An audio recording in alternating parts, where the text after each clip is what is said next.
এজন্য কেউ নিজের ভুল না করি, কমপক্ষে এতটুকু বিবেক যদি না হয় যে আমার ভালো আমি বুঝলাম না, আমার কল্যাণ অকল্যাণ আমি বুঝলাম না, আমার করণীয় আমার কর্তব্য আমি বুঝলাম না, এটা মূর্খতা ছাড়া, বোকামি ছাড়া, আহাম্মকি ছাড়া আর কিছু হইতে পারে।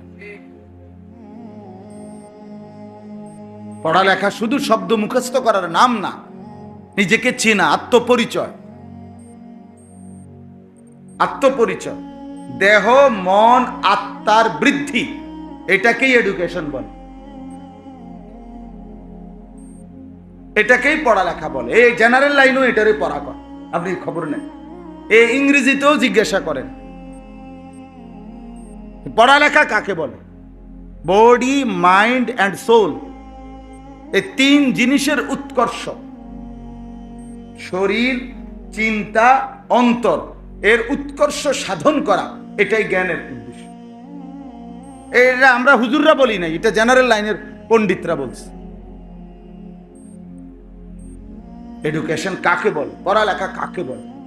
তো যার হৃদয়ের কোনো উৎকর্ষ উন্নতি হলো না, যার 24 ঘন্টা যার কলিজার ভিতরে নারী, ছবি, নাচ, নর্তকী, উলঙ্গ দৃশ্য, মোবাইলের আসক্তি, বন্ধুদের আড্ডা, এটা ছাড়া যার ভেতরে অন্য কোনো মানসিকতাই নাই, তো এই অপদার্থ পড়লো কি, শিখলো কি?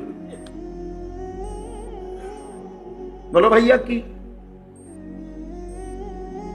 কি কোন সুনির্দিষ্ট মাইন্ড, কোন সুনির্দিষ্ট চিন্তা, কোন সুনির্দিষ্ট গন্তব্য, টার্গেট যার জীবনে নাই, অর্জন করতে পারলো না, সে কি পড়লো? সে জানে না সে দেশে থাকলে ভালো হয় না বিদেশ থাকলে ভালো হয়, সে কি স্যার কি করলে ভালো হয় না দোয়ানদারি করলে ভালো হয়, যে এটা একটা ওই বই তো আর কি, এটা বুঝি কথা, এটা তো প্লাস্টিক মার্কা কথা,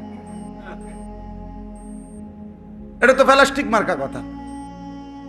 এই পৃথিবীতে ছোটবেলাতে আমরাও তো স্কুলে পড়াকালীন, প্রাইমারিতে যে সময় পড়ছি, আমার ওর স্পষ্ট মনে আছে, প্রাইমারি স্কুলের 4-5 মধ্যে নিয়মিত একটা রচনা প্রতিযোগিতা, আরে রচনা ছিল এইম ইন লাইফ, আমার জীবনের লক্ষ্য, এটা একটা রচনা। ওই যে আমরা ছোটবেলায় যে রচনা লিখতাম, আমার একটি গরু, এরপরে আমার বিদ্যা